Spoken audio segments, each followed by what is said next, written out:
casharkeena lixaad wuxuu ku saabsan yahay warooyinka xarafka f. f waxaan leenahay iyaduna marka ay bilow tahay sidan.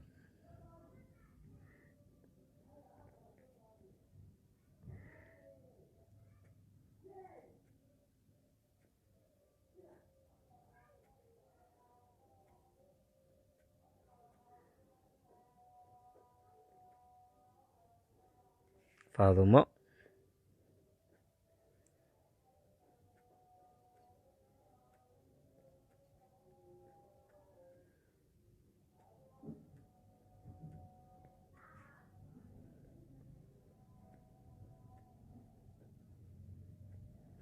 faahfaahin,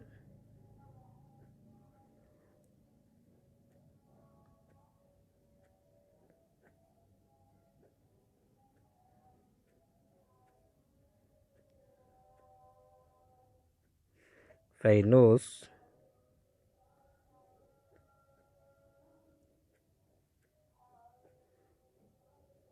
farxad,